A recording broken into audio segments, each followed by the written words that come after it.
Hi, welcome to Low Carb Spin. Today we're going to be making, what are we making today? We're making mushroom risotto with chicken. One of my favorite recipes. So this recipe, I'm like, tastes exactly like the original. The real stuff, no rice. Okay, let's go. Yeah. So we're gonna start with sauteing our chicken. I have it cubed in small pieces. I used olive oil in the pan. We're gonna add just a little bit of the Redmond seasoning salt and a little pepper. We'll be back when this is all done. Okay, is the chicken done? Because, I never can tell.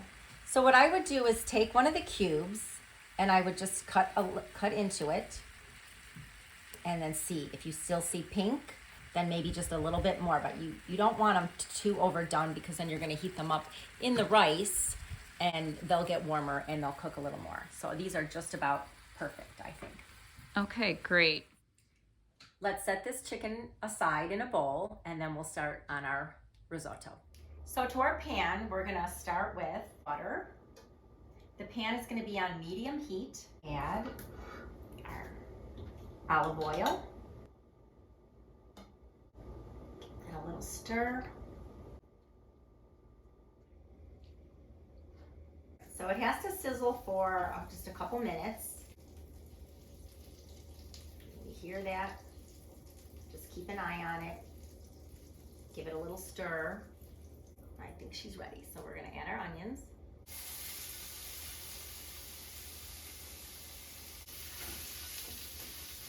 That smells so good. Always. I love the smell of onions and butter. So we're gonna reduce the heat. We're gonna let this cook just a couple more seconds. Just keep it moving because you don't want anything to burn. Are you trying to get them so that their onions are translucent or just a little cooked? Just a little cooked. So we're going to lower the heat. We're gonna add in our garlic. This is when we want smell can. Exactly. So you're reducing the heat because you don't want the garlic to burn, and it definitely can burn pretty quickly. I know that happens with some of the recipes that I've done. You want that all to incorporate together. We're going to add a little parsley. Mix that up. I use the flat leaf Italian parsley. I think that one works the best. Next, we're going to raise the temperature to a medium. And then we're going to add our Shitaki and Portabella mushrooms. I like them thinly sliced. They're going to break up a lot once you start mixing, and that's good. You want the pieces to get a little bit smaller as you keep mixing. So sliced, not diced. Yeah, thin slices. Need to separate them a little bit, and then just spread them out thinly on the bottom, and they'll start to weep a little bit, and then we'll be ready for deglazing of the pan. The mushrooms are going to get a little dry looking, and they're going to start to stick to the bottom of the pan. Now, I've actually never made this in a non-stick pan, so the problem is we're going to go to deglaze the pan, but it doesn't really stick in a non-stick pan, so you could probably not use the wine to deglaze the pan if you're using a non-stick. And I'm not sure if that little bit of wine is adding the extra oomph of flavor that it needs. So we're still gonna use it today, but if you're using a regular pan, the deglazing, it's gonna like dry up and stick to the pan a little bit, and you're thinking, uh-oh, I've ruined it. And that's gonna scrape up all the little bits and all the little yummy flavors. So you want it to get cooked enough. You don't wanna leave it, it's gonna be dry. Well, it has to be better with a little wine. Maybe.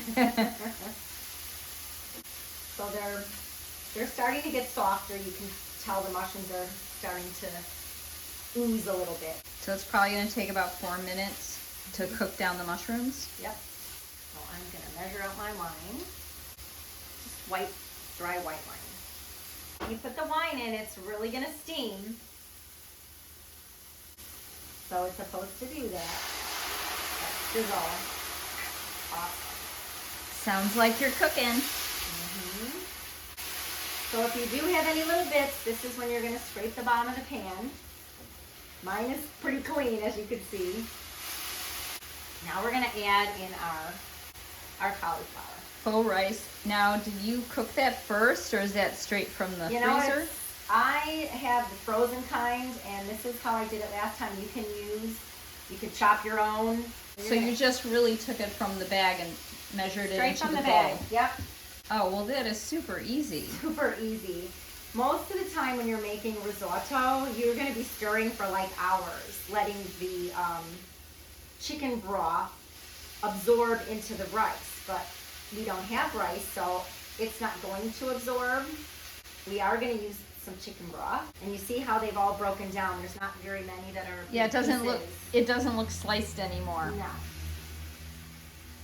So next we're going to take this chicken broth, and actually I'm going to heat it in the microwave. I added a little bit of the Redmond seasoning salt to this, about between a half and a tablespoon, to my chicken broth to give it a little more punch. Just to make it extra flavorful. Exactly, so that the cauliflower will pick up all that flavor. So I'm going to put it in for about 35 seconds just to heat it up, because I don't want to bring the temperature of my pan down. I want my chicken broth to be warm. Okay, so we're going to add that to our rice. I think heating the chicken broth is a great tip, so that, like you said, it's not going to change the heat of the pan. And now actually you're going to want to cook it, and we're actually going to try to eliminate a little bit of the broth. You don't want it to be too soupy, adding the flavor, but we don't necessarily are going to keep all of the moisture, because we're also going to add some cream into this. It smells amazing so far, so I can't even imagine. And then you can use this as a side dish, or you can eat, if you're going to make it as a main dish like we're using today, that's why we're doing the chicken, but you certainly could use this on a side of something else, grilled fish. How long does it keep? I think you could keep it to about, I'd say, 5 days in the fridge.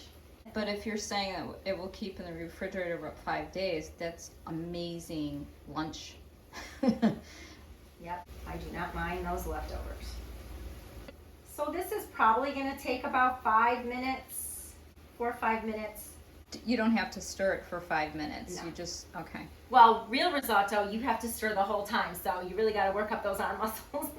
So this is easier, this is the quick, risotto. This is like 15, 20 minutes, you know, of actual any cooking time for sure.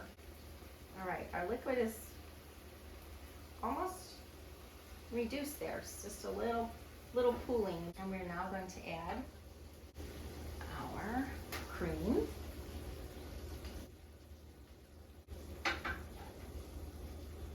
Just for a little creaminess. Incorporate that in there.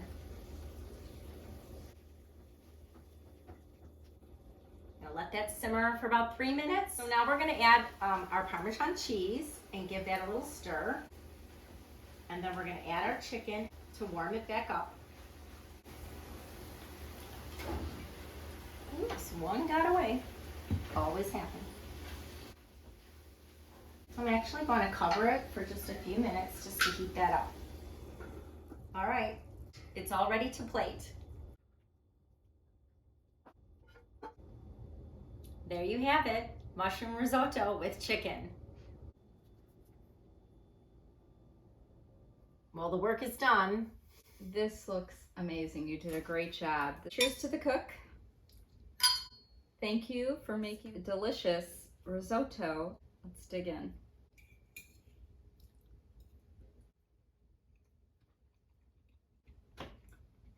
I cannot believe that this is not rice. It's unbelievably close, for sure. Friends, you have to try this. This is amazing. Exactly what I've been waiting for. Well, thanks for watching. Thanks for watching. We'll hope to see you back next time and maybe some more rice dishes.